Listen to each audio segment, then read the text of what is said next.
يا آل طه أنتم نور لنا، والشمس منكم تستمد سناها.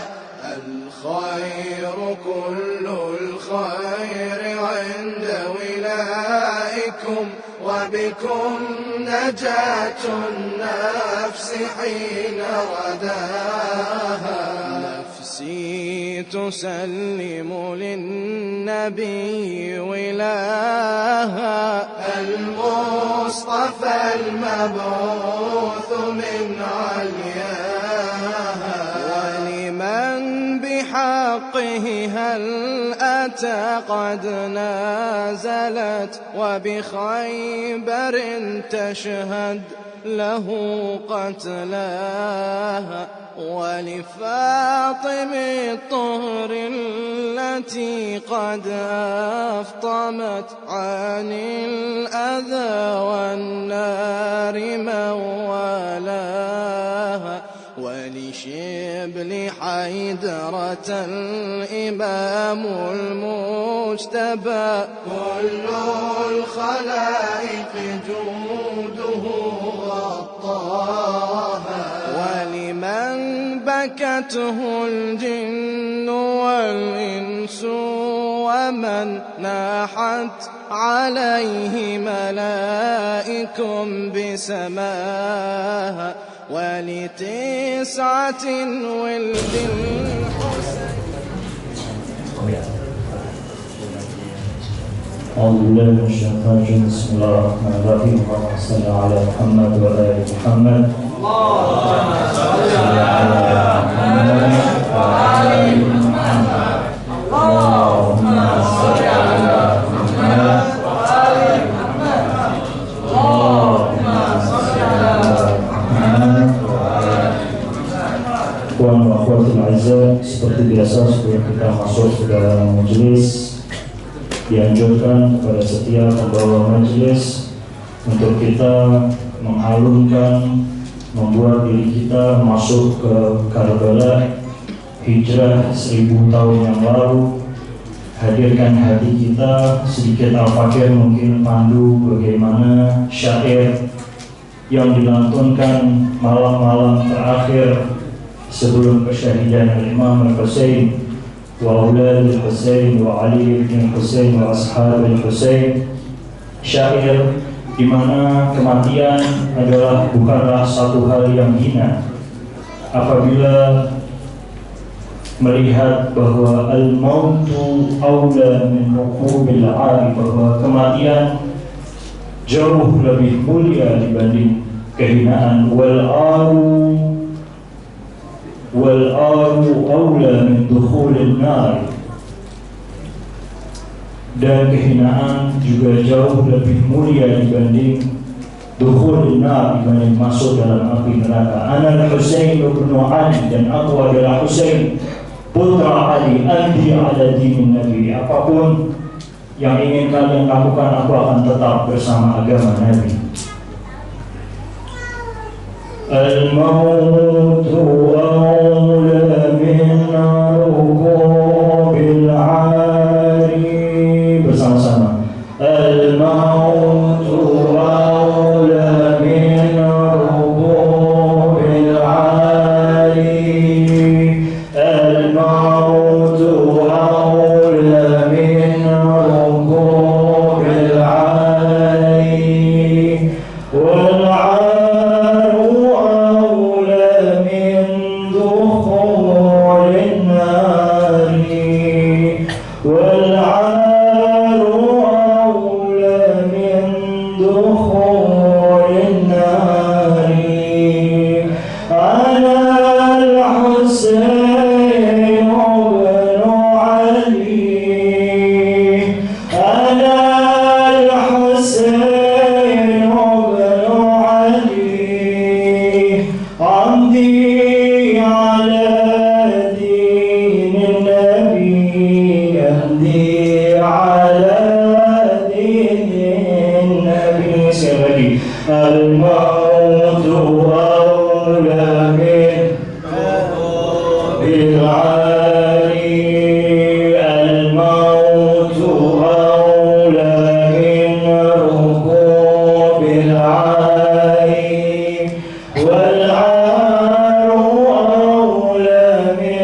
دخول النار والعار أولى من دخول النار أنا الحسين بن علي أنا الحسين بن علي عمدي على دين النبي أمدي على دين النبي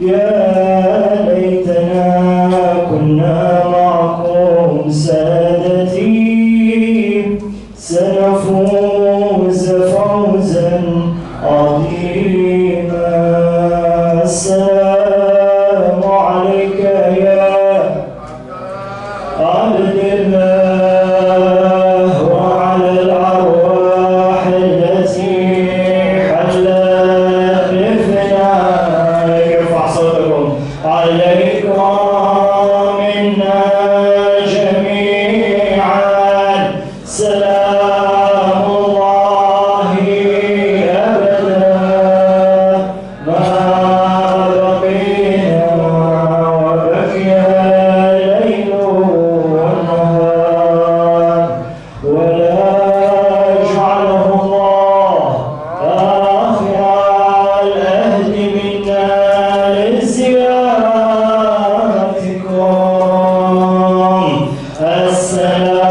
السلام على الحسين وعلى علي بن الحسين وعلى أولاد الحسين وعلى أصحاب الحسين السلام على الحسين وعلى علي بن الحسين وعلى أولاد الحسين وعلى أصحاب الحسين ورحمة الله وبركاته. بسم الله الرحمن الرحيم. اللهم صل على محمد وعلى محمد. إخواني وأخواتي الأعزاء، السلام عليكم ورحمة الله وبركاته. رب اشرح لي صدري ويسر لي أمري واحلل عقدة من لساني يفقهوا قولي. ربي أنطقني بالهدى وألهمني التقوى. Ikhwan wa akhwatil a'izza, puja dan puji syukur kehadirat Allah Subhanahu wa taala dan kepada Rasulnya, kepada Ahlul Baitnya yang suci. Ini adalah malam-malam di mana kita akhirnya masuk di dalam malam penghujung di bulan Muharram, tapi selalu kita minta kepada Abu Abdillah Al-Husain, "La taj'alni akhiran liziyaratikum." Mudah-mudahan ini bukanlah satu hal yang terakhir untuk kita terus melantunkan salam, membuat diri kita, mendidik semua putra-putri kita, sahabat kita, bahkan keluarga kita, teman-teman kita, melatih diri kita juga untuk masuk ke dalam pusara energi Karbala, di mana kita melihat bahwa dengan malam-malam inilah banyak sekali perjuangan-perjuangan di dunia yang kemudian melahirkan negara-negara dan faurah-faurah Karbala, faurah-faurah Husaini, di mana ajaran agama Islam masih kekal hingga sekarang. Tidak cukup untuk kita hanya 9 hari, hanya 10 hari kita hadirkan diri kita ke dalam majlis Madrasah Karbala, madrasah yang tidak pernah tutup 24 jam per 7 kalau kita ingin terus membawa diri kita mempelajari lebih dalam mengenai apa arti Karbala, arti kesyahidan, dan apa arti zillah kepada manusia. Kita tidak akan pernah zillah, tapi kepada Allah Nahnu abdul dzalil, untuk Allah lah kehinaan itu. Kita tidak akan pernah menjadi hamba yang hina terhadap manusia yang lain kecuali dalam sujud kita, dalam permintaan pertolongan kita kepada Allah Subhanahu wa taala. Al-Fakir khususkan terima kasih yang sebesar-besarnya kepada panitia, rahmatullah walidaykum, ahsantum tayyiballah anfasakum, panitia yang tak pernah kenal lelah. Sebentar lagi mungkin syabab Ahbabul Husain, Ansarul Husain setelah acara ini akan mendekor nanti gedung yang akan kita tempati besok. Bukan satu perkara yang mudah, ikhwan-akhwat. Hati yang bisa kita hadirkan kepada Al-Husain ini sungguh berat. Langkah-langkah kaki yang kita kemudian tidak gampang kita ajak diri kita melawan diri, hawa nafsu, capek setelah kerja dan lain sebagainya. Ini adalah satu hal yang mulia, satu hal yang kita patut apresiasi dan kita turunkan terus menerus kepada generasi-generasi kita selanjutnya, insyaallah. Shalawat Allahumma shalli ala Muhammad. Allahumma salli ala Muhammad wa ali Muhammad. Allahumma salli ala Muhammad wa ali Muhammad. Tidak lupa juga kepada guru kita khususnya Ustaz Husain bin Abu Bakar Al-Habsyi dan Ustaz Ahmad Rusdi bin Zain Al-Idrus yang sampai sekarang pahala beliau, jariah beliau tidak pernah putus, adalah contoh saksi abadi bagaimana seseorang mendedikasikan hidupnya, mendedikasikan semua amalnya, ibadahnya untuk Al-Husain, untuk Islam.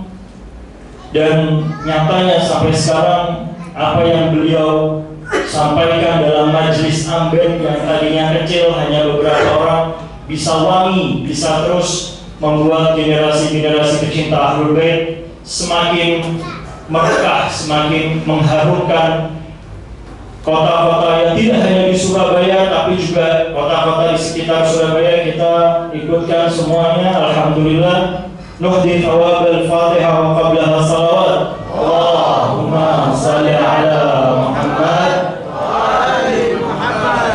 Allahumma salli ala Muhammad wa ali Muhammad.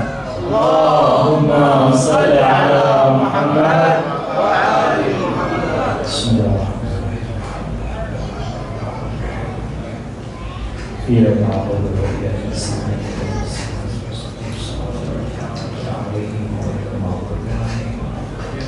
Juga kepada orang tua kita, baik yang sudah mendahulu kita maupun yang masih hidup, teman-teman kita sangat seperjuangan, Allah yarhamuhum jami'an. Semoga semua teman-teman kita yang mungkin tahun lalu masih ada di sebelah kita, tapi tahun ini sudah mungkin mendahului kita, kerabat, sanak, keluarga, kita minta kepada Allah untuk terus memberikan jalan Husaini yang terbaik, untuk terus memberikan kunci.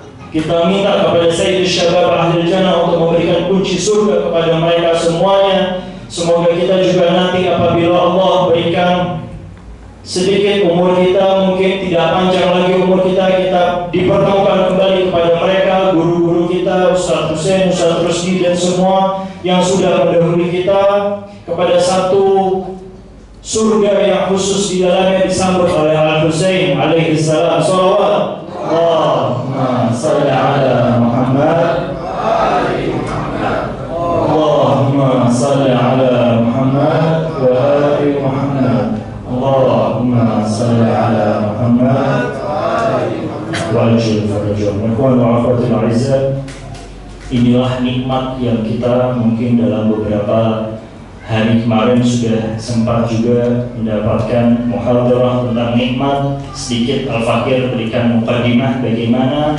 nikmat yang Allah berikan. Wa in ta'uddu ni'matallahi la tuhsuha.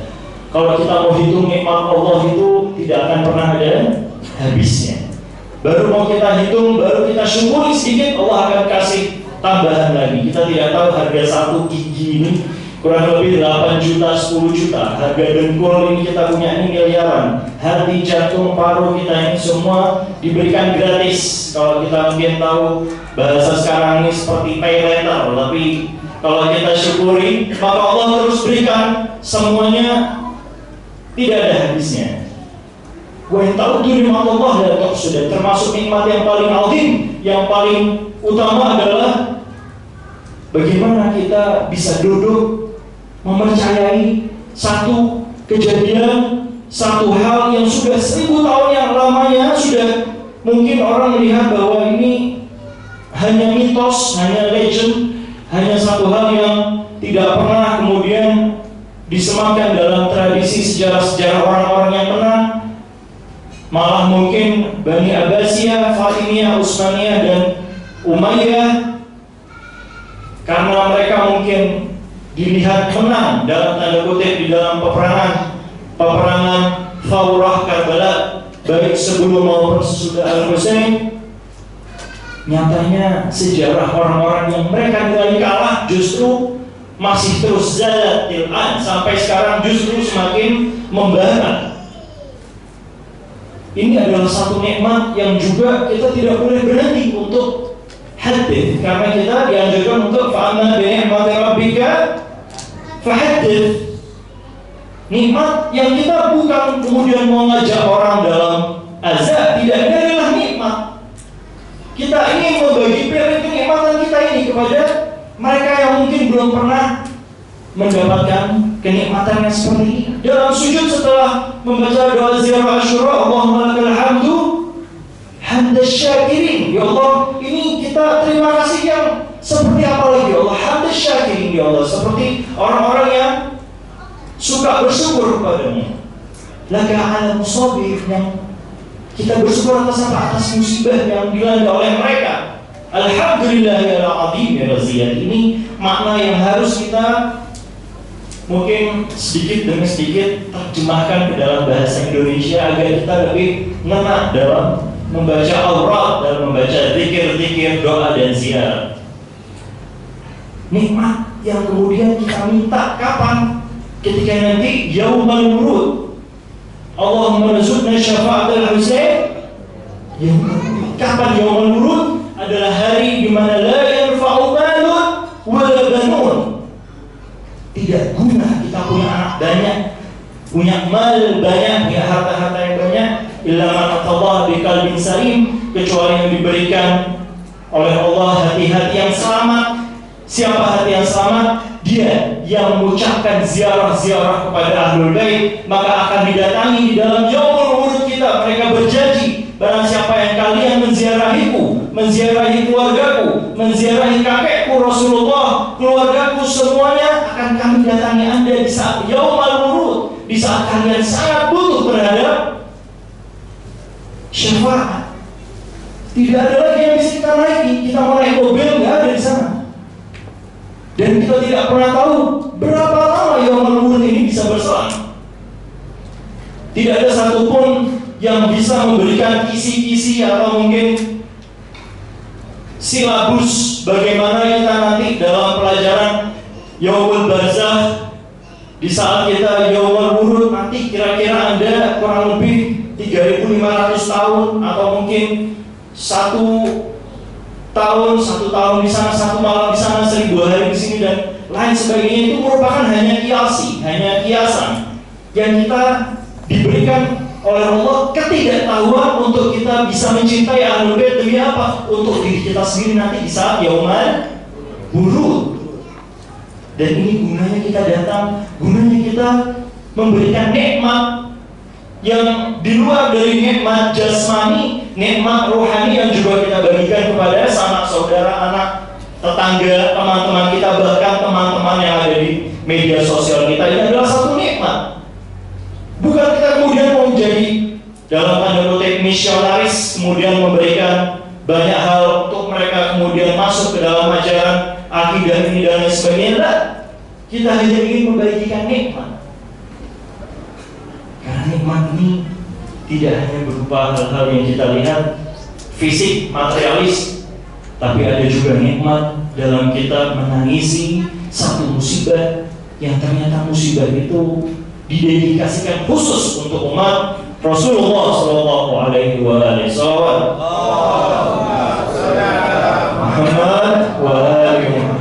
وعجل فرجهم. Nah, ikhwan wa akhwatil a'izzah, alhamdulillah ala azimi raziyati, atas nikmat yang sudah kita dapatkan. Bahkan mungkin sebagian dari kita, mungkin yang generasi muda ini, kita hidup dan besar dalam majlis-majlis seperti ini.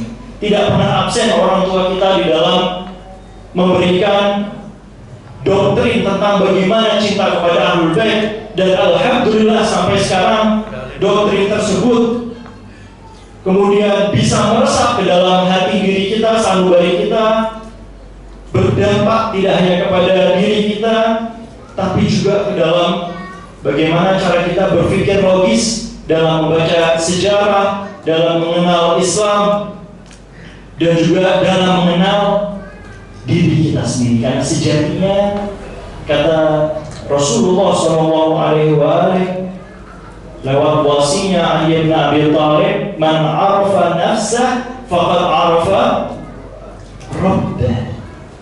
Nanti Al-Fakir akan sedikit bahas bagaimana kita membahas seperti apa kok kita bisa mengetahui diri kita ini, tiba-tiba kita bisa mengenal Tuhan, apa yang ada di dalam diri kita, kok bisa kita ini ada sifat-sifat ilahi. Nah, kita hidup besar di dalam majelis-majelis Karbala, sehingga mungkin dalam beberapa hal dalam kehidupan kita, walaupun sedikit, walaupun tipis, walaupun kecil, kita masih bisa menolak, kita masih bisa menolak hal yang tidak baik, hal-hal yang sifatnya nafsiyah, karena kita sedikit teringat tentang ya Allah Muharram, ya Allah ada yang lebih syadid perjuangannya, balanya lebih luar biasa dibanding apa yang kita dapatkan sehari-hari. Ya Allah, kita diuji dengan harta, dengan semuanya, tapi ternyata masih ada yang lebih diuji, dan itu adalah keluarga Rasul Sallallahu Alaihi Wasallam. Minimal ada satu barrier, ada satu batasan di mana kita masih melihat bahwa hidup kita ini masih high, masih levelnya masih rendah dibanding mereka Ahlul Bait yang diuji dengan sedemikian rupa. Contoh yang mungkin sangat mudah untuk kita cerna, untuk kita bisa lihat, analogikan mereka yang hidup bangkit dalam madrasah Karbala ini, seperti yang kita lihat di dalam perjuangan revolusi Iran, revolusi satu-satunya di dunia kalau kita baca dalam sejarah umat manusia, yang bukan karena perut, bukan karena lapar, bukan karena diktatorship, dia punya satu pemimpin oligarkis dan lain sebagainya, kejam seperti revolusi Prancis dan lain sebagainya. Tidak, ini revolusi Iran, rakyatnya sudah banyak makmur, tapi revolusi ini dibentuk karena mental yang kuat. Tidak cepat Imam Khomeini itu untuk membuat satu pergerakan revolusi ini. Ketika ditanya oleh jurnalis-jurnalis Barat sekitar tahun 1960-an, ketika Imam Khomeini saat itu sedang getol-getolnya memberikan tulisan-tulisan tentang revolusi Islam di Iran, tentang bagaimana Karbala bisa menyatu di Iran dan menyatu di dalam syabab Iran. Ketika ditanya, apakah revolusimu ini hanya isapan jempol? Ini satu jurnalis Barat yang menanyakan kepada Imam Khomeini, jawab oleh Imam Khomeini, lah, engkau akan melihat bahwa mereka yang ikut dalam revolusimu masih ada di dalam taman-taman bermain. Mereka masih dalam umur anak-anak, mereka masih kecil, dan setelah mereka besar, Anda akan lihat bagaimana revolusi ini bangkit dan memberikan efek domino yang besar terhadap negara-negara region yang ada di Timur Tengah saat itu, dan benar terjadi selama kurang lebih 20 tahun tidak berhenti. Imam Khomeini ini nulis koran, tulis buku-bukunya, membuat satu kitab Junudul Aql wal Jahal, tidak pernah berhenti dalam menyuarakan revolusi, bagaimana agama ini semakin hari semakin hancur. Dan apa kita bisa lihat sampai sekarang, kalau tidak ada 79, hilang makna Karbala itu. Mungkin kita jauh bahkan dari Karbala ini. Bagaimana cara kita bisa meresapi betul perjuangan revolusi Iran, bahkan sampai kemudian perang Teluk. Kalau kita membaca sejarah Iran, bukan hanya melawan Irak, tapi melawan 34 negara yang ada di belakang Irak. Semua negara-negara Teluk, negara-negara Arab itu melawan Iran, dan akhirnya Iran bisa survive sampai sekarang. Mereka terus mengemukakan tentang bagaimana janji-janji Al-Mahdi hidup karena satu alasan, yaitu intidharul hujjah, bahwa ada satu yang dinanti-nanti akan datang membasmi semua ini. Thawrah Hussein membalas semua yang terjadi di dalam kekejaman-kekejaman Karbala. Mereka yang sudah lulus dalam madrasah Karbala ini, kata Imam Khomeini, akan gabung dengan pasukan nanti di tahun yang akan kita lihat. Jadi nikmat yang kalau kita hitung tidak ada habis. Itulah kenapa dalam ziarah Asyura kita dianjurkan juga bahwa membaca Al-Husain itu, membaca ziarah Al-Husain tentang sejarah Al-Husain tidak hanya di dalam malam-malam Muharram. Shafar adalah bulan Husain. Kalau kita lihat Rabiul Awal, Rabiul Akhir, awal bulan, tengah bulan, akhir bulan, ada yang namanya doa di Ajlil Husain. Kita masuk Jumadil Awal, Jumadil Akhir, Fatimiyat, Ayyam Fatimiyat, ada ziarah Al-Husain. Masuk Rajab, Nisfu Sya'ban, kelahiran Imam Husain, dan Ramadan, semuanya satu persatu ada bagaimana Al-Husain ini benar-benar ada di setiap bulan. Jadi kullu yaumin Asyura, kullu ahdin Karbala ini maknanya sampai ke dalam aura kita, dalam ziarah-ziarah dan wirid-wirid kita semuanya ini tidak lepas dengan kita untuk menyuarakan siapa Al-Husain, kenapa Al-Husain yang memberikan teks, nas, dan ziarah-ziarah ini merupakan salah satu ciri, merupakan salah satu, kita lihatnya ini ada rahasia yang kemudian masuk di dalam silabus, di dalam materi kurikulum Madrasah Karbala malam-malam seperti ini, yang kalau kita kaji kajian ini tidak akan pernah habis. Kita yaumil qiyamah, nggak pernah berhenti, tidak pernah habis. Jangan pernah kira ikhwan akhwat ini malam berhenti, besok malam tidak ada lagi. Ada khusus yang memang mempelajari bagaimana sirah itu satu persatu, bahkan siapa Habib bin Madahir, siapa Hur Ar-Riyahi, dikaji betul, siapa juga Shimir bin Jaushan. Mereka mengkaji satu persatu dari setiap nama-nama itu. Ada 30 yang perang di dalam 73 termasuk keluarga Al-Husain adalah orang-orang Persia. Siapa mereka itu dikaji satu persatu sampai hari ini. Madrasah Karbala ini tidak pernah tutup, kurikulumnya tidak pernah berhenti, dan mereka yang sudah mungkin mencapai level yang cukup menyuarakan keadilan, dan kita lihat mereka bisa benar-benar teguh dalam menyuarakan kebenaran. Hayhat min nadzillahnya sudah mencapai dalam level qalbu. Kalau kita mungkin masih lisani, tapi mereka sudah benar-benar tidak bisa melihat satu hal yang tidak baik, harus dilawan saat itu juga. Itulah kenapa ikhwan akhwat dalam kita mempelajari malam-malam Muharram ini, yang juga kemudian kita sudah mungkin melewati selama hampir 1 bulan yang lalu persis. Kalau kita membaca 9 Dzulhijjah itu ada amalan doa Arafah, dan doa ini khusus dari Imam Husain alaihissalam. Doa yang mencakup semua rahasia alam semesta dan bagaimana ketundukan hati seorang maksum yang seharusnya tidak pernah berdosa satu sama lain dari hablum minan nas yang kepada manusia dan kepada Allah. Maksum dijaga kesuciannya, tapi seakan-akan seperti orang yang paling berdosa di muka bumi. Kalau kita membaca betul doa Arafah Imam Husain itu satu demi satu kalimatnya, dan ada di padang Arafah, maka satu amalan itu juga cukup. Membaca itu saja kita doa Arafah, maka haji kita sudah dianggap sah.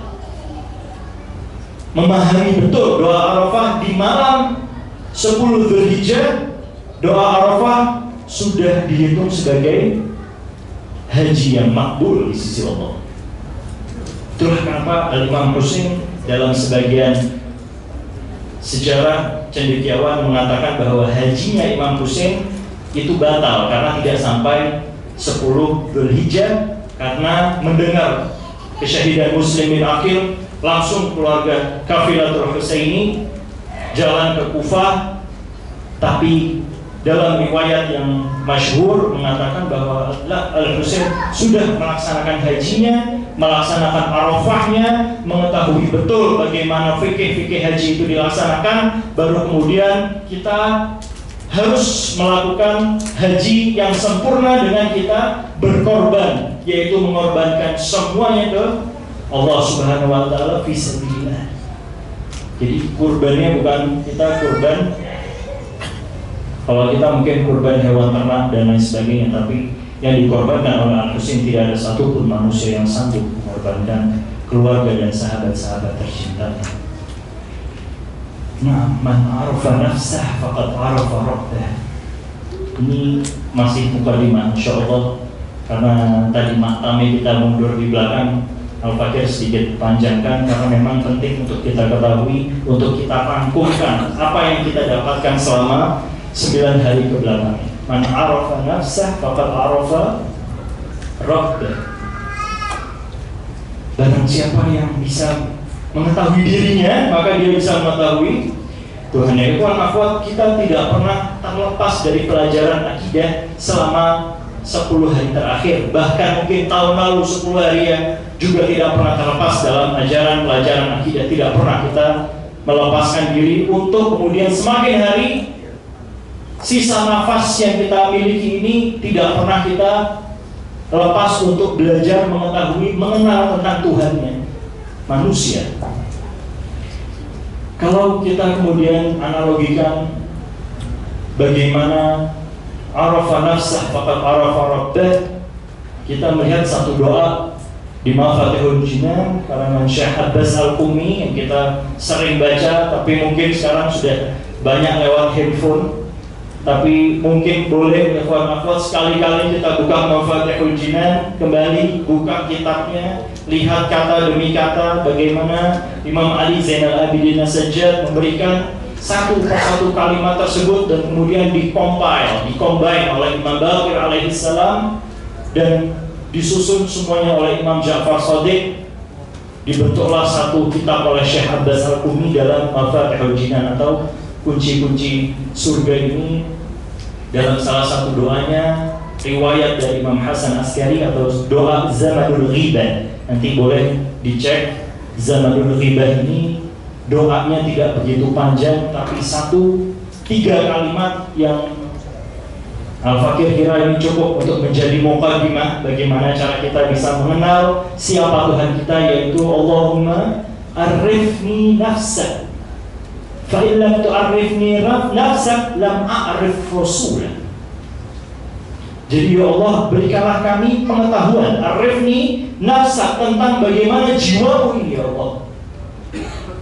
Karena apabila aku tidak mengenal jiwamu, aku tidak mengenal Rasulku.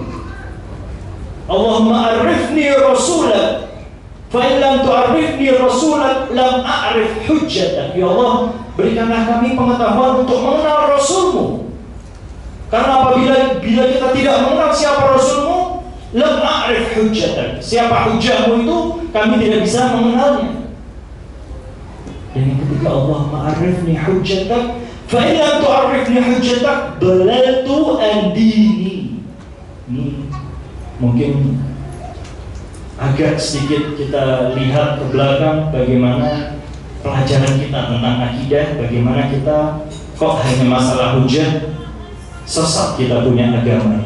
Ya Allah, arifni hujjatak, berikanlah pengetahuan tentang siapa hujjahmu ini. Karena apabila kita tidak mengetahui hujjahmu, dalam Tuhan ini sesat aku beragama ini. Jadi lewat arafa nafsah faqad arafa rabbah, untuk bisa mencapai Tuhan kita harus bisa mencapai hujjahnya Allah.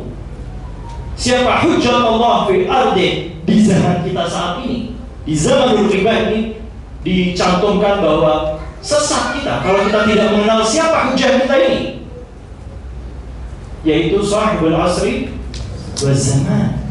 untuk kita bisa mendekat lebih kepada beliau adalah dengan hadir di dalam acara-acara seperti ini. Nikmat yang kemudian kita share kepada setiap keluarga kita, sanak saudara kita, keluarga, bahkan teman sosial media, siapapun itu kita sebar. Karena nikmat kita harus pahat ya. Dan ini adalah salah satu kesempatan untuk kita bisa mengenal siapa hujjah. Tadi alhamdulillah di dalam sebelum kita mulai acara selalu kita mulai dengan membaca doa tawassul. Kita minta ya hujjatallahi ala khalqih ya sayyidana wa maulana inna tawajjahna. Itu bukan doa sembarangan ya kawan akhwat. Ini adalah doa yang kita harus betul duduk menghadap kiblat. Kita melihat siapa hujjah kita minta kepada hujjah kita untuk apa? Untuk mengenal siapa Rasul kita. Jadi gak bisa kita langsung loncat ke Rasul kalau kita tidak bisa mengenal siapa hujjatullah fi ardi. Kita harus ketahui siapa Sahibul Asri wal Zaman, siapa Imam Mahdi. Banyak yang kemudian masih menganggap Imam Mahdi ini masih belum lahir, atau mungkin nanti nunggu Dajjal dulu datang dan lain sebagainya. Riwayat-riwayat yang bahkan kalau kita lihat riwayat dhaif atau riwayat yang tidak semestinya masuk ke dalam akal logika kita ini, kita percayai. Kalau misalnya pun kita mau percaya rahim suci siapa yang bisa melahirkan sosok seperti Al-Mahdi, sulbi siapa yang bisa melahirkan sulbinya Al-Mahdi kalau bukan Imam Hasan Askari dan Sayyidah Nargis. Mereka hanya kebingungan bagaimana kok kalau mereka hidup sampai 1000 tahun, ini adalah satu hal yang mustahil. Mereka lupa siapa Khidir, mereka lupa siapa Nabi Allah Nuh yang baru diangkat menjadi Nabi dan Rasul di umur 950 tahun, berlayar kurang lebih 2000 tahun, meninggal di usia 3800 tahun. Mereka lupa siapa Adam alaihissalam, ribuan tahun. Nabi Allah Ibrahim baru punya anak 95 tahun, dan lain sebagainya. Kita kalau melihat sejarah umat manusia, bukan hal yang heran untuk kita kemudian lihat manusia hidup sampai ribuan tahun. Dan mereka pun meninggalnya mamina illa maktul atau masmum. Tidak ada satupun maksumin di dunia ini. Kalau kita tanya meninggalnya kenapa, oh ya mari kena penyakit. Jauh dari mereka, tidak ada satupun dari maksumin ini yang sakit karena dirinya sendiri, karena kecerobohan dirinya sendiri. Tidak, karena mereka maksum, mereka melihat diri mereka ini sempurna dan juga dijaga oleh Allah, ismahnya dari Allah, maka mereka juga sempurna dalam menjaga badan. Apa yang masuk di dalam dirinya, yang masuk di dalam pikirannya dan lain sebagainya dijaga oleh dirinya dan dijaga oleh Allah. Meninggalnya mereka karena maktul atau masmu. Maka apabila Allah berkehendak mereka bisa hidup selamanya. Jangan heran kemudian iblis berarti punya kemampuan yang luar biasa lah. Allah memberikan satu hal kepada iblis karena untuk liyabtala linabluwakum ayyukum ahsanu amala. Dites oleh Allah, memberikan Allah hasanul bala untuk kita bisa lolos dari ujian-ujian iblis. Tapi kepada maksumin beda. Mereka tidak pernah diganggu oleh iblis. Ismah, maksum, kesucian mereka ini karena memang sudah apa? Sudah mengetahui dirinya. Man arafa nafsah faqad arafa rabbah. Itulah kenapa sering kali ketika Rasulullah mengutarakan di dalam khutbah-khutbahnya di mimbar Rasulullah, "Waman yu'tiha, wahai umatku, aku punya anak ini yang paling kucintai. Bid'atun minni hadza Fatimah." Barang siapa yang menyakitinya maka menyakitiku, dan menyakitiku menyakiti Allah, karena sudah unified, sudah menjadi satu dengan Zatillah. Inilah kenapa arafa nafsah faqad arafa rabbah penting untuk kita pelajari, karena memang hal-hal yang mungkin kita lihat supranatural, bahwa Rasulullah melihat sampai masa depan, karena memang sudah lepas dari yang namanya jasadiyah, kehidupan manusia yang kita batasi untuk diri kita sendiri. Dalam pembahasan filsafat, Ayatullah Baqir Sadr menyatakan ini dalam falsafatnya, semuanya dinyatakan bahwa dunia ini dinamakan dunia karena adna dana, dari asal kata yang paling rendah, dari asal kata yang dari satu kata yang memang dunia, wilayah atau zona yang paling kecil. Sementara Rasulullah sudah berada di luar ini semuanya, masuk ke dalam dimensi-dimensi lain, dalam alam-alam yang lain. Itulah kenapa kita saat ini ingin mengenal lebih dalam untuk apa? Untuk kita menjelajah dimensi 1000 tahun yang lalu. Dan tidak banyak manusia yang bisa duduk hadir di sini mendapatkan satu hal nikmat kesucian jiwa untuk apa? Mengenal Tuhan lebih dibanding mereka yang juga sudah melantunkan ayat-ayat suci, sudah tahfidz. Bahkan kalau kita dengar ya Jaddal Hasan wal Husain, tapi saat ini kita mengetahui betul Hasan wal Husain siapa keluarga Rasulullah lebih dalam, lebih jauh dengan kita melepaskan dimensi fisik yang saat ini kita miliki untuk masuk ke dalam dimensi 1000 tahun yang lalu. Tidak mudah. Bahkan ikhwan akhwat kita mungkin melihatnya agak sedikit susah untuk kita bandingkan. Di saat itu juga mereka yang melihat wajah Al-Husain, serban Rasul yang dipakai oleh Al-Husain, pedangnya yang dipakai oleh Al-Husain, Zulfikar yang dipakai oleh ayahnya, singa Allah, Asadullah, Haidar sudah dipakai ini oleh kakeknya juga. Mereka bagian mereka tidak mampu mendengar. Kita kemarin mungkin sedikit mengulas ceramah-ceramah yang sudah kita dapatkan selama 9 hari terakhir ini.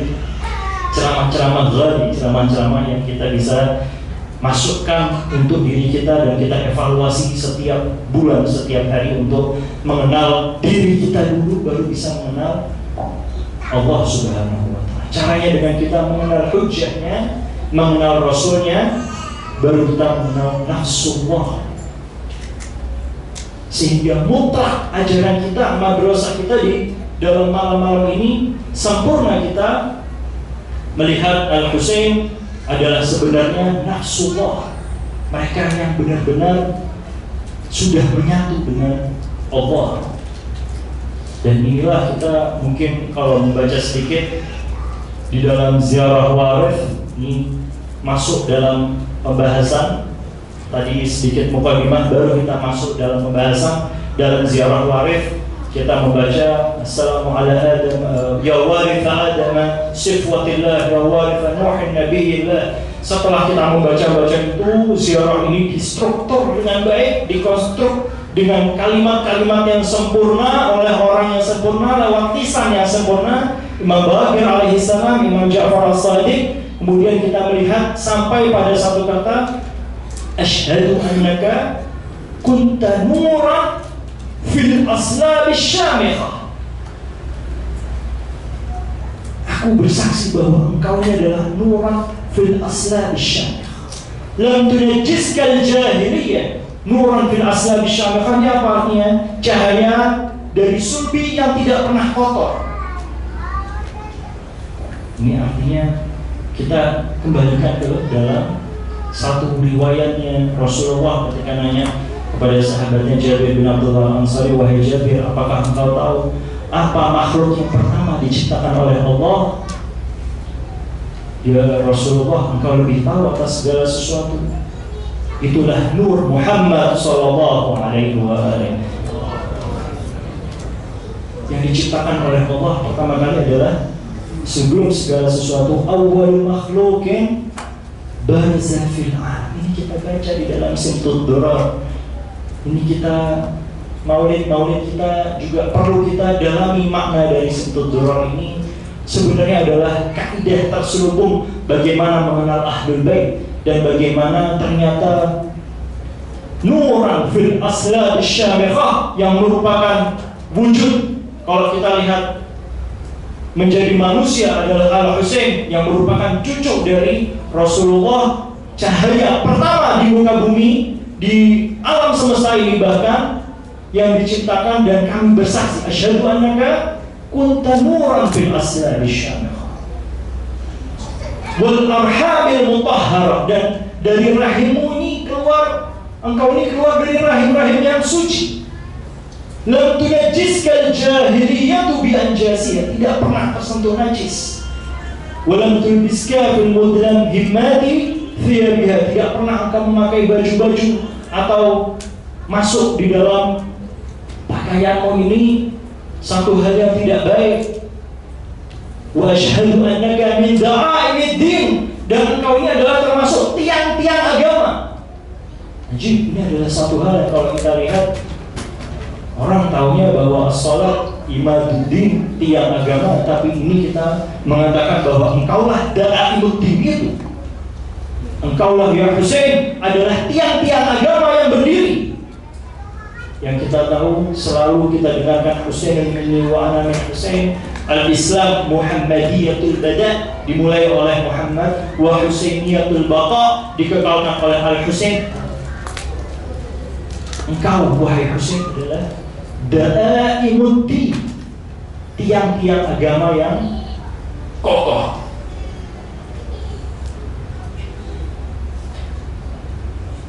Wa asyhadu annaka min da'aimiddin wa arkanil mu'minin, dan rukun-rukun dari setiap para mukminin. Wa asyhadu annaka al-imamul barrut taqi.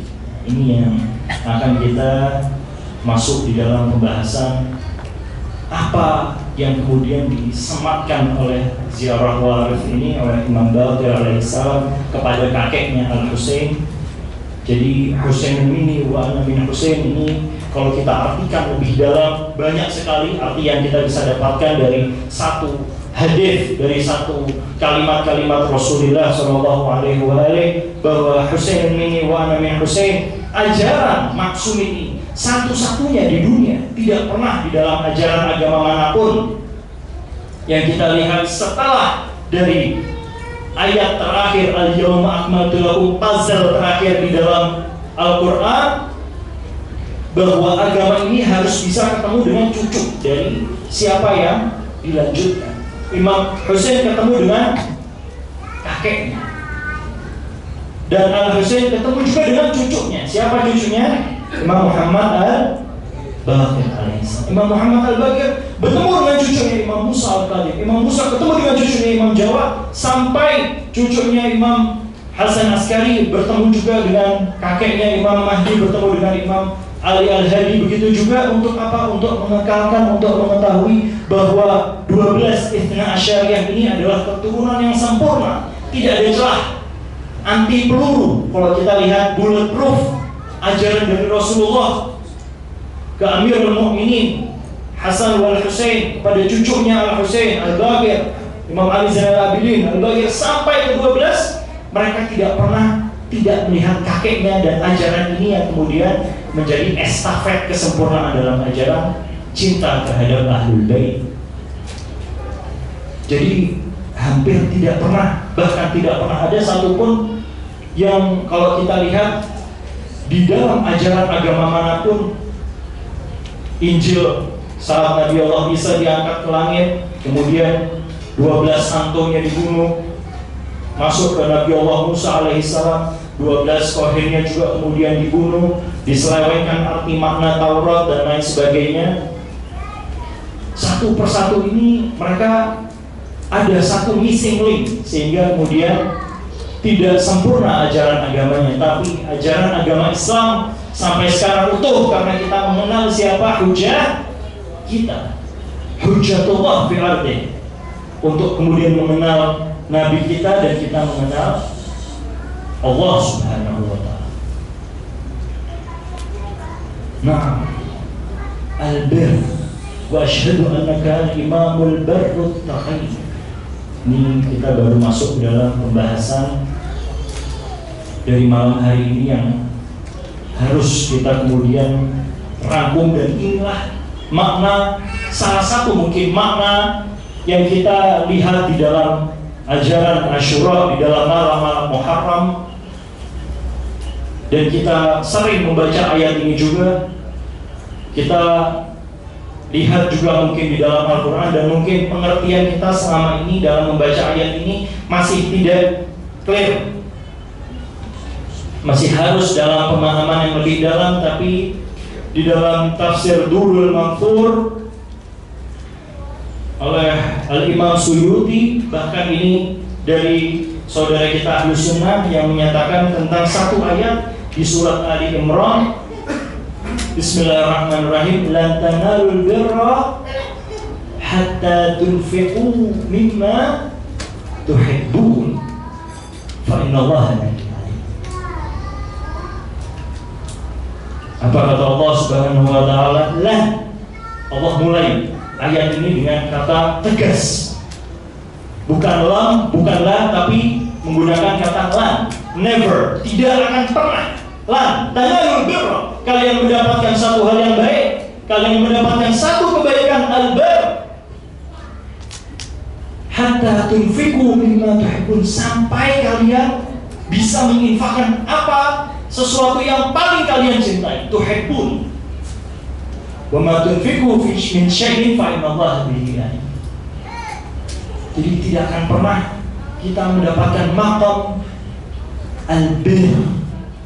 Dan ini adalah satu hal yang kemudian kita mungkin merujuk ke dalam pidato Sayyid Hasan Nasrullah Syahidul Ummah ketika dalam Muharram 2008 beliau menyatakan tentang bagaimana pentingnya mengetahui al-bir dan siapa sosok-sosok al-bir. Makna dari al-bir sendiri menurut tafsir di dalam riwayat Ahlul Bait adalah puncak dari ketaatan, ketakwaan yang sejati, yakni derajat para siddiqin, syuhada dan semua salihin.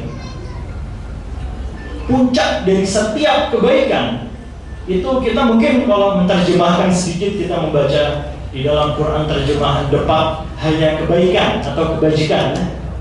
Itu bisa diartikan dengan husn, dengan al-husn, dengan hasan. Tapi al-bir ini bukan satu hal yang bisa kita terjemahkan dengan bahasa kita.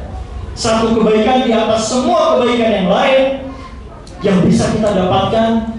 Hatta tunfiqu mimma tuhibbun, kalau kita menginfakkan sesuatu yang paling kita cintai.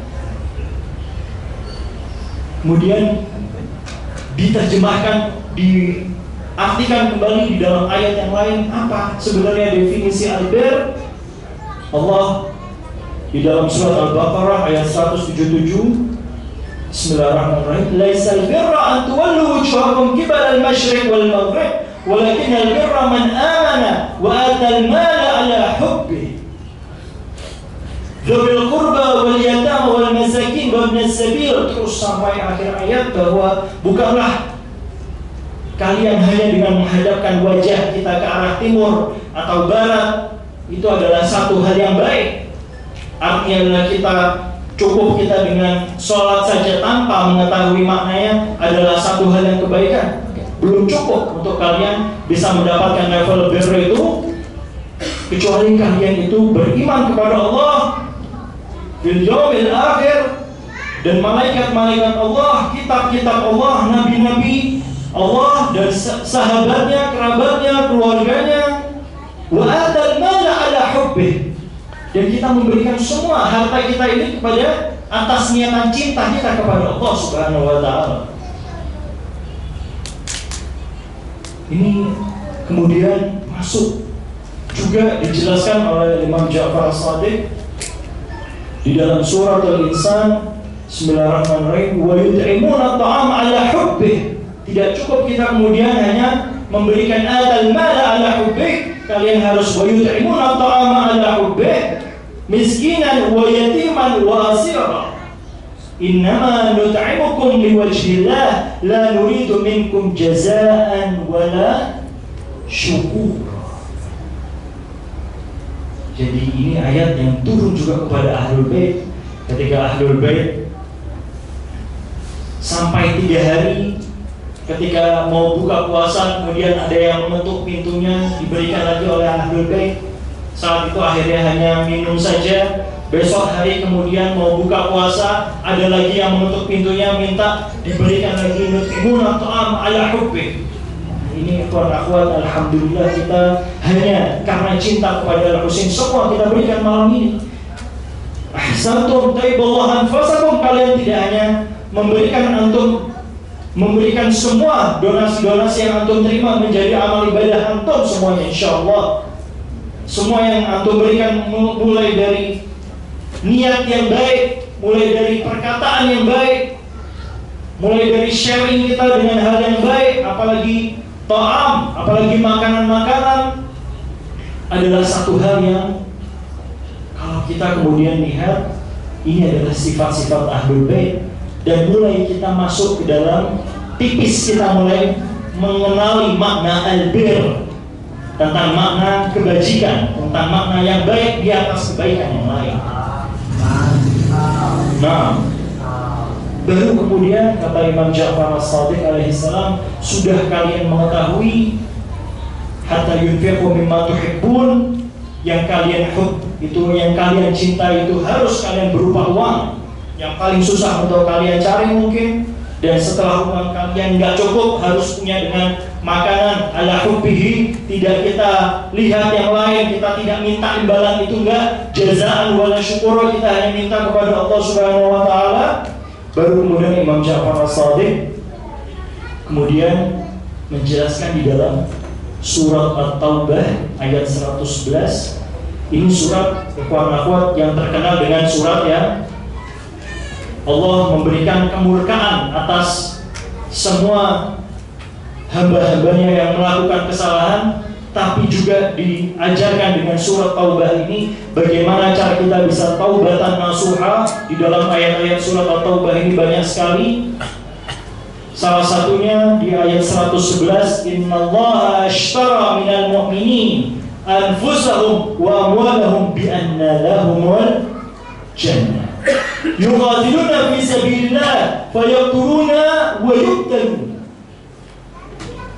wa'dan 'alaihi haqqan fi at-taurah wal injil wal qur'an wa man awfa bi ahdihi min Allah fastabshiru bi bai'ikum alladhi bay'atum bih wa dzalika huwal fawzul 'adzim. Allah akan memberi, innallaha ishtara minal mu'minin anfusahum wa amwalahum. Tidak hanya apa yang kalian sudah lakukan, Allah memberikan nikmat yang tadi sudah kita sedikit bahas di mukadimah, tapi Allah memberikan lagi dengan pahala pembelian terhadap apa yang sudah kalian keluarkan. Wa amwalahum bi anna lahumul jannah yuqatiluna fi sabilillah wa yaqtuluna wa yuqtalun. Tapi kemudian ada ayat kalian terbunuh dan kalian juga membunuh fi sabilillah. Ini adalah predikat yang kemudian nanti di akhir Al-Fakir akan rangkumkan dalam satu hadis, yang hadis ini dielu-elukan, dinyatakan terus oleh Syahid Hasan Nasrullah, yang kalau kita lihat apa yang kemudian di ceramahnya, di khutbahnya membakar setiap semangat-semangat Hizbullah dalam memerangi Zionisme hingga sampai hari ini. Lalu kemudian Imam Ja'far Shadiq menyebutkan berupa apa Allah ishtara tadi ini, disebutkan di dalam surat Al-Baqarah, kembali lagi di dalam ayat 261. Bismillahirrahmanirrahim. Mathalul ladzina yunfiquna amwalahum fi sabilillah kamathali hubbihi anbatat sab'a sanabil fi kulli sumbulatin mi'atu habbah wallahu yudha'if liman yasha wallahu wasi'un alim.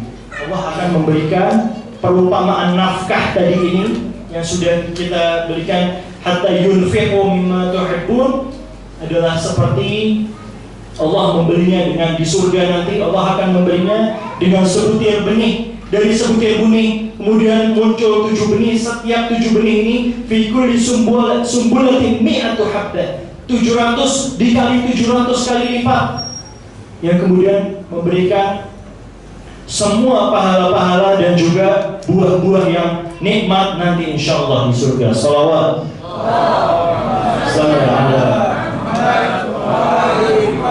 wajib farajahum. Dan kemudian Imam Ja'far Shadiq meringkas dalam maknanya albir, yaitu wahai sahabatku, apabila engkau tahu makna albir adalah wa fawqa kulli birrin birrun hatta hatta yuqtalu fi sabilillah fa idza qutila fi sabilillah falaysa fawqahu bir.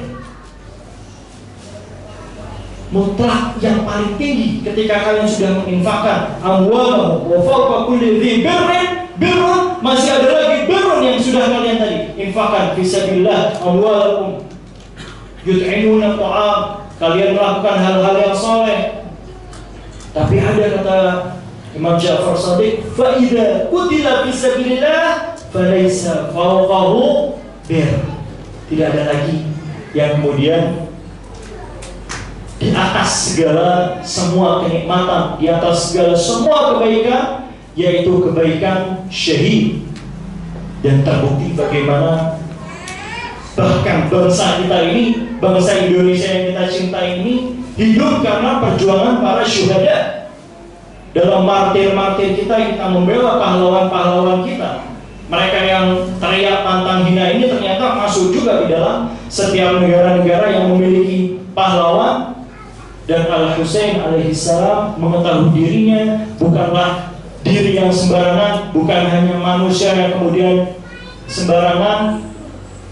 Nafsunya adalah nafsullah, jiwanya adalah jiwanya Allah.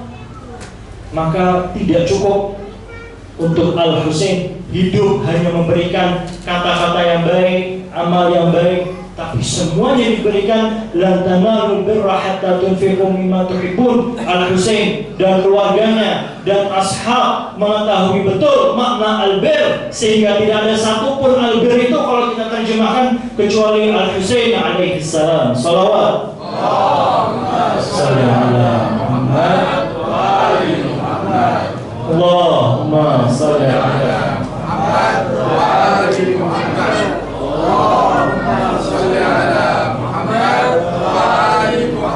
Ajal farjan bimithri. Akhwat, mudah-mudahan di sisa nafas hidup kita termasuk yang mendapatkan maqam al-bir, memberikan semuanya untuk mencapai maqam al-bir.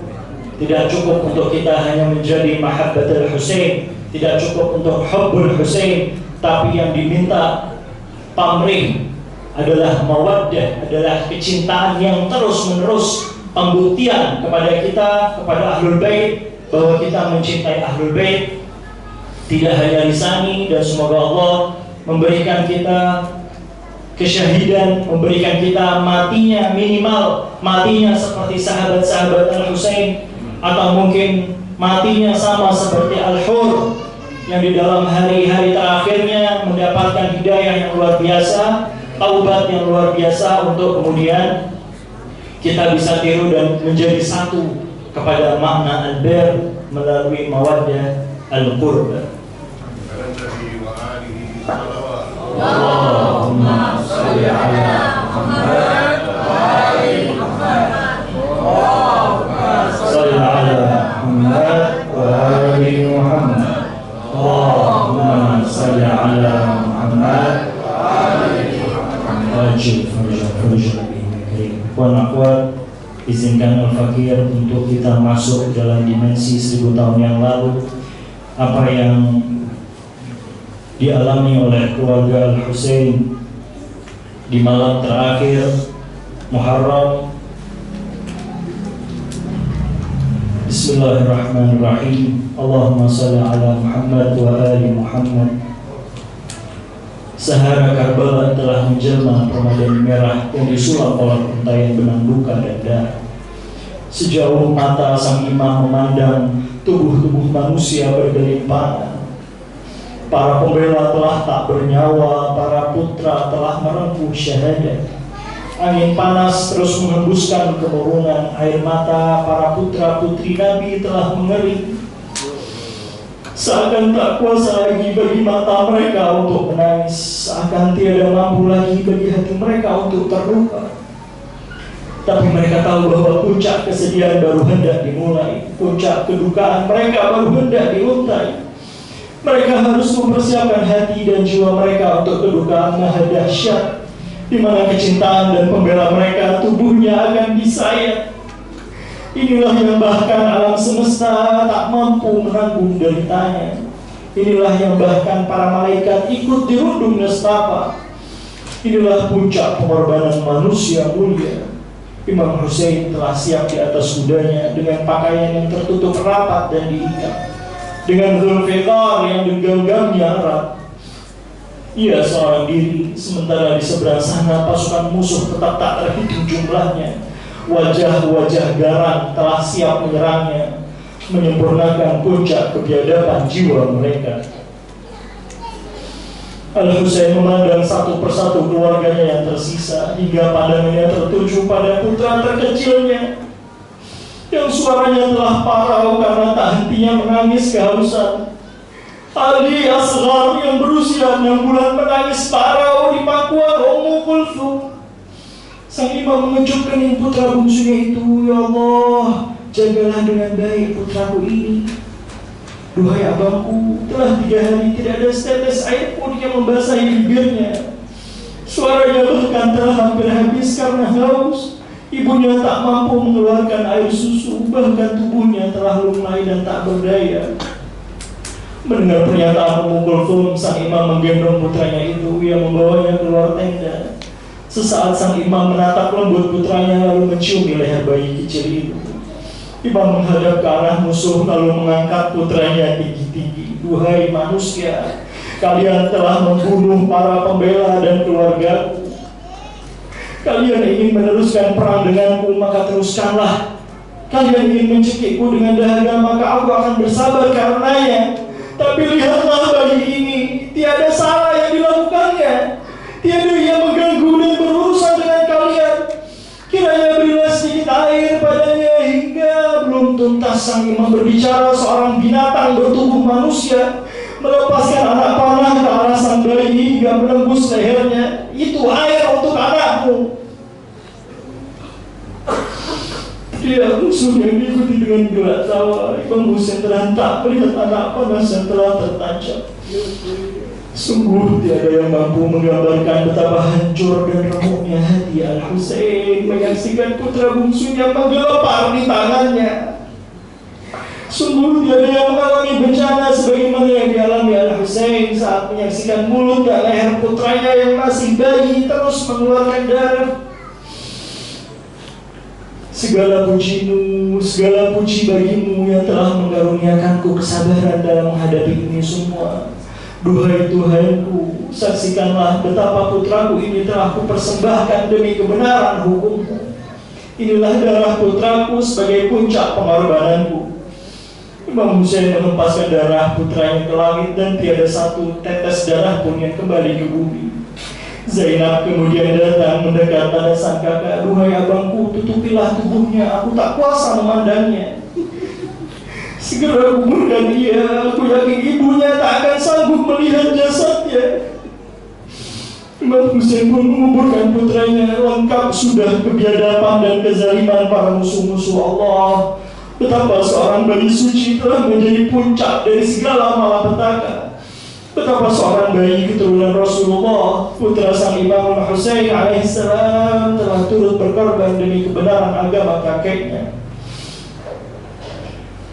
Ini Imam Hussein saat ini melihat para musuh dengan hati yang penuh duka. Betapa beliau merasa kasihan pada manusia-manusia yang telah tertutup hatinya. Betapa beliau sesungguhnya ingin menyelamatkan mereka dari murka dan neraka. Dan untuk menuntaskan hujahnya sebagai penerus risalah, sang imam berkata, aku adalah Hussein putra Mustafa, penuntas Rasul dan penyempurna agama, putra Fatimah, pemimpin wanita seluruh semesta, putra Murtada, sang singa pembela agama. Abangku adalah Al-Mujtaba. Adakah aku telah mengecewakan kalian? Adakah aku telah berbuat tidak adil pada kalian? Adakah aku merampas harta kalian? Adakah kewajiban agama yang telah aku tinggalkan? Adakah hukum Allah atau sunnah Nabi yang telah aku abaikan? Mengapa kalian begitu ingin membunuhku? Mengapa kalian begitu bersemangat ingin menumpahkan darahku? Tidakkah kalian takut akan murka dan siksa neraka? Belum selesai khutbah Al-Husain, suara laknatullah Umar bin Sa'ad kemudian menjawab, "Hei Husain, hentikan bualanmu. Tidak tahukah engkau kami telah begitu lama menyimpan dendam padamu dan keluargamu sejak perang-perang terdahulu, dan kami akan membunuhmu demi hadiah besar yang telah dijanjikan Yazid pada kami." Al-Husain menjawab, "Sungguh tiada sedikit pun hadiah atau bahagia yang akan kalian terima di dunia, terlebih di akhirat kelak." Imam Husain begitu kecewa mendengar jawaban para musuhnya. Hatinya begitu terluka, beliau pun tak mampu menahan air matanya. Betapa murah mereka menjual kebenaran dan kemanusiaan mereka hanya demi dendam dan hadiah. Hei Umar bin Sa'ad, jika engkau memang mempunyai nyali dan hati, maka berikanlah aku air sebelum melawan pasukanmu seorang diri. Atau cukup berikan saja pada keluargaku yang telah tercekik dahaga. Umar pun menolak dan memerintahkan satu persatu jagoannya untuk maju. Sesaat mereka menolak untuk berduel dengan Imam Husain karena mereka tahu akan kehebatan berpedang sang imam. Tapi Umar bin Sa'ad pun menjanjikan hadiah yang berlipat-lipat hingga mereka pun tergiur karenanya. Lalu Al-Husain kemudian lantang membacakan syair, "Wa in kanat ad-dunya tu'addu nafisatan, fadaru thawabillahi a'la wa anba." Wahai para muslimin, jika dunia dianggap berharga, maka akhirat thawabullahi a'la wa anba, lebih berpahala dan yang paling tinggi kelasnya. Wa in kanatil abdan lil mauti unsyad, faqatul mri'in bisayfillahi afdal. Dan jika memang tubuh kita ini diciptakan untuk mati, maka terbunuhnya seseorang dengan pedang di jalan Allah adalah jalan yang terbaik dan yang paling mulia. Wa in kanatil amwal litarki jam'uha, fama balin matrukin bihil mar'u yabkhal. Dan jika harta kita dikumpulkan lalu untuk kita tinggalkan, maka kenapa seseorang tetap pelit dengan apa yang telah ditinggalkannya? Terjadilah duel satu melawan satu. Umar bin Sa'ad telah memerintahkan para pendekar-pendekar dari pasukannya, tapi tiada yang mampu mengalahkan Al-Husain. Satu persatu jagoan Umar bin Sa'ad tersungkur tak berdaya. Menyaksikan ini, Umar baru menyadari bahwa Al-Husain bukanlah seorang pendekar biasa. Ia telah mewarisi kehebatan berperang ayahnya, seorang pendekar Islam legendaris, Ali bin Abi Thalib. Beliau adalah putra pemilik pedang Dzulfiqar yang telah menghantam banyak pendekar-pendekar kaum kafir dan musyrik. Karena ya Umar tak mau mengambil resiko kehilangan banyak pasukannya, ia pun kembali pada pilihan yang telah sejak awal dilakukannya, berperang secara licik dan penuh kecurangan. Apa yang kalian lihat? Apa kalian ingin terbunuh satu persatu? Cepat kepung Husain. Pasukan Umar pun mengepung Imam Husain dari segala arah. Sebagian membidikkan panah, sebagian bersiap menyerang dengan tombak dan pedang. Imam Husain memacu kudanya menerobos pasukan musuh dengan ketangkasan dan kemahirannya dalam berkuda dan berpedang. Beliau mampu membuat banyak nyawa musuh tumbang, dan bahkan sang imam pun mampu mendekat ke tepian sungai Furat. Namun baru saja beliau hendak menghilangkan dahaga, terdengar suara musuh yang berteriak, "Hei Husain, kami telah menyerang tenda-tenda para wanita. Kami akan membakar mereka." Mendengar itu, sang imam tak sempat lagi menuntaskan dahaga. Dengan cepat ia memacu kudanya kembali ke tenda wanita. Dan ternyata mereka telah menipu sang imam. Betapa mereka tidak malu melakukan kecurangan dalam berperang.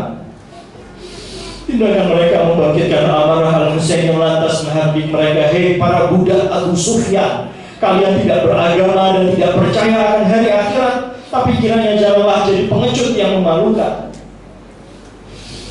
Apa yang kau inginkan? Akulah yang berperang melawan kalian, bukan para wanita itu. Aku yang kalian inginkan. Maka selama aku masih hidup, jangan sekali-kali kalian mendekati mereka." Shimir bin Jawshan laknatullah alaih yang memimpin pasukan penyerang Al-Husain menyetujui permintaan itu. Kini seluruh pasukan berpusat pada sang imam. Tiada lagi yang mereka inginkan selain menumpahkan darah suci Al-Husain. Imam Husain mengacu kudanya dengan kencang. Kembali beliau mengobrak-abrik pasukan musuh dengan sabetan Dzulfiqar. Tubuh-tubuh yang hina bergelimpangan. Pasukan Umar tercerai-berai oleh sang putra Haidar. Sesaat Umar berhenti, beliau mulai terengah. Dahaga begitu mencekik. Tanpa diduga seorang durjana melemparkan batu besar ke arah beliau dan mengenai wajahnya hingga berdarah. Belum sempat sang imam membersihkan darah dari wajahnya, seorang biadab bernama Abu Hunuk menghempaskan panah hingga menancap di dahi suci sang imam.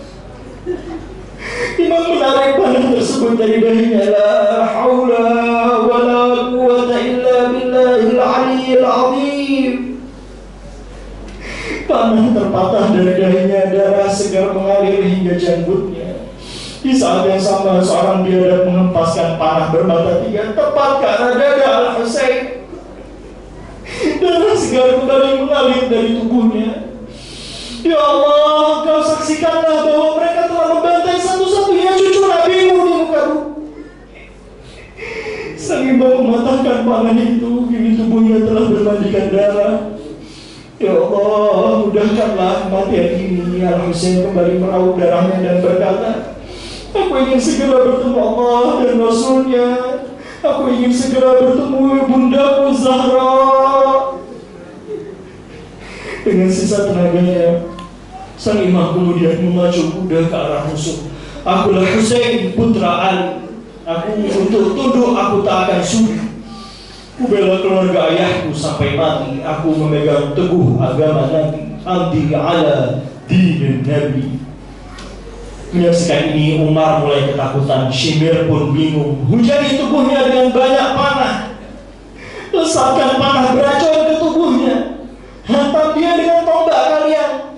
Serang secara bersamaan. Panah-panah melesat menghantam tubuh putra Fatimah. Imam Husain terjungkal dari kudanya. Pedangnya terlempar. Tubuhnya terpental jauh ke tanah. Para wanita berteriak histeris, para musuh tertawa bengis. Telah jatuh Husainku, telah tumbang Husainku. Para musuh mendekat ke arah Al-Husain yang tak bergerak. Sebagian mengira sang imam telah wafat, namun sebagian menduga ia hanya tak sadarkan diri. Seorang biadab menendang sang imam hingga Imam Husain tersadar.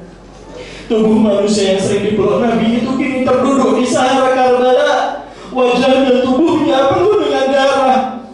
Para musuh dengan sombong mengelilinginya dengan tawa. Mereka menghina kakeknya, menghina ayahnya dan bundanya juga abangnya.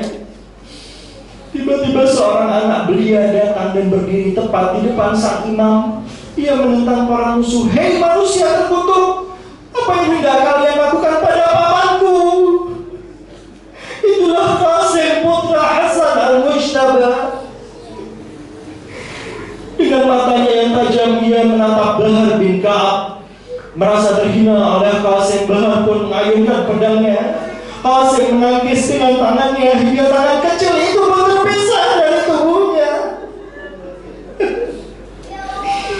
Duhai pamanku, mereka telah memotong tanganku. Bersabarlah duhai putraku, sebentar lagi kau akan berjumpa dengan ayahku. Tak lama dari ucapan sang imam, Harmalah bin Kahil yang juga melemparkan panah kepada Ali Ar-Radhi, Ali Al-Asghar, memanah tubuh belia itu hingga Qasim yang berumur 8 tahun syahid di hadapan sang imam. Inna lillahi wa inna ilaihi raji'un. Apa yang kalian tunggu? Cepat habisi Husain. Beberapa orang dari pasukan Umar menghantam tubuh Al-Husain. Ada yang menghantam punggungnya, wajahnya, juga kepalanya. Sang imam kembali roboh, penggal kepalanya. Syabats bin Rubai dengan sombong membawa pedang mendekat ke wajah sang imam. Namun tak lama ia pun kembali pada Umar. Aku tak sanggup melakukannya. Seketika ia menatapku, wajahnya begitu mirip dengan kakeknya Muhammad. Lalu muncullah Sinan mendekatkan pedangnya pada leher sang imam. Namun tiba-tiba matanya membelalak dan pedangnya terjatuh. Ia pun lari ketakutan. Wajah Muhammad menatapku. Wajahnya menjelma Muhammad. Kalian semua pengecut, aku yang akan memenggal kepalanya. Dengan wajah yang seperti syaitan, Shimir datang mendekat pada sang ibu. Ia pun tak segan menduduki dada putra Zahra alaihissalam. Imam Husain berkata, siapa engkau? Tahukah engkau siapa yang kau duduki ini? Aku adalah Shimir bin Diljawshan. Aku sangat tahu siapa engkau, tapi aku tak peduli. Aku akan mendapatkan hadiah besar dari Yazid. Apakah kau tak mengharapkan syafaat kakekku? Jawab Al-Husain rintik. Hadiah lebih kubutuhkan daripada syafaatmu dan nenek moyangmu ya Husain. Kiranya berilah aku minum sebelum kau memenggalku. Jangan bermimpi engkau ya Husain. Bukankah sebentar lagi kakekmu akan memberimu minum? Bukalah penutup wajahmu. Sesaat Shimir manusia biadab itu menyingkap penutup mukanya, lalu menutupnya kembali. Benar ucapan kakekku bahwa pembunuhku adalah lelaki berwajah menakutkan. Tubuhnya penuh dengan bulu kasar hingga tampak seperti babi hutan. Terkutuklah kau dan kakekmu yang menyamakan aku dengan babi hutan. Kau akan kusembelih perlahan-lahan sebagai balasan atas ucapan kakekmu itu. Akan kupotong pada setiap persendianmu dengan perlahan. Shimir mulai melucuti persendian jari-jari kaki tangan Al-Husain alaihissalam dengan perlahan. Pada puncak kegeramannya Al-Husain merintih. Beliau memanggil-manggil nama pada setiap syayatan pedang laknatullah Shimir. Ya Jaddah, ya Ummah, ya Abadah, ya Akhah. Shimir menempelkan pedangnya di leher Al-Husain, tetapi pedang Shimir tak dapat melukai leher Al-Husain alaihissalam. Dia berganti-ganti pedang, namun leher Al-Husain tak tergoreskan sama sekali.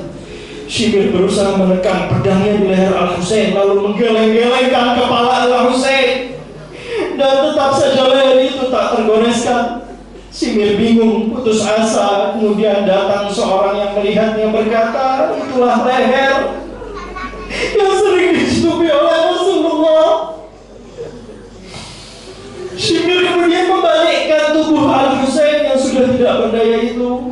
Al-Husain mengarahkan pandangannya tertuju kepada Zainab adiknya. Walaupun di saat seperti itu manusia langit itu masih menunjukkan kemuliaannya, beliau mengkhawatirkan kejadian tragis ini dilihat oleh adiknya dan keluarganya. Shimir kemudian menyembelihnya dari belakang lehernya. Bersamaan dengan bergesernya pedang, manusia terkutuk itu menyentuh leher Al-Husain. Al-Husain menepuk-nepuk tanah, menenangkan bumi yang marah dan bergemuruh yang hendak akan menelan manusia terkutuk itu. Sekali lagi manusia langit itu menunjukkan kemuliaannya. Al-Husain masih berharap ada jiwa-jiwa yang bisa diselamatkan. Melihat kejadian itu, Ummul Masaib Sayyidah Zainab menjerit. Bangkitannya merobek-robek langit. Bersama kesyahidan Al-Husain, matahari pun terjun menenggelamkan dirinya ke dalam bumi pada hari Jumat tanggal 10 Muharram 61 Hijriah. Inna lillahi wa inna ilaihi raji'un. Inna lillahi wa inna ilaihi raji'un. Tubuh Al-Husain mengejang dan bergetar. Darah perlahan tumpah di serat pasir Sahara. Para putri menangis histeris. Ali Zainal Abidin tertunduk tak berdaya. Zainab hampir pingsan karenanya. Alam semesta menangis, seluruh malaikat menangis. Cucunda tercinta Nabi Muhammad SAW telah penuh dengan darah. Putra sang penerus risalah telah tiada daya. Putra Bunda Zahra telah terpenggal kepalanya. Adik Al-Mujtaba syahid tiada pembela. Salam atasmu duhai yang berlumuran darah. Salam atasmu duhai yang tubuhnya penuh panah. Salam atasmu duhai yang terpenggal kepalanya. Salam atasmu duhai yang syahid penuh derita. Salam atasmu atas jiwa yang suci. Salam atas hujah Tuhan di bumi. Salam bagimu kekasih ilahi. Salam bagimu putra Rasul. Salam bagimu putra Ali. Salam bagimu putra Zahra. Ikhwan wa akhwat al-a'izzah, di malam ini adalah malam ikrar. Izinkan Al-Fakir untuk sedikit mewakilkan ikrar kita. Semoga Allah memberikan kelayakan kepada kita, meninggal kita mahyana mahya Muhammad wa ali Muhammad, wa mamatana mamata Muhammad wa ali Muhammad. Ya Allah, jika kami belum layak bersama mereka di Karbala, maka jangan pisahkan kami dari mereka di akhirat. Ya Husain, kami ikrarkan bir kami, jiwa kami, harta kami, segala kami untuk menjadi perahu cintamu menuju keselamatan. Dan semoga dengan pengorbanan yang tulus kami mendapat kecintaan dari Ahlul Baitmu yang tak akan pernah lepas di dunia dan akhirat. وثبت قلبنا على حبكم واجعلنا من أنصاركم والمستشهدين بين يديكم. Ya Allah, teguhkan hati kami dalam mencintai mereka, jadikan kami penolong mereka, dan kumpulkan kami bersama mereka yang syahid di hadapan Al-Husain.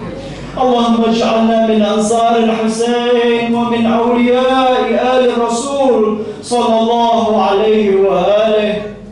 Inna lillahi wa inna ilaihi raji'un. Wa saya'lamu alladhina ayya munqalibin yanqalibun. Assalamualaikum warahmatullahi wabarakatuh. Labbaik ya Husain. Labbaik ya Husain. Labbaik ya Husain.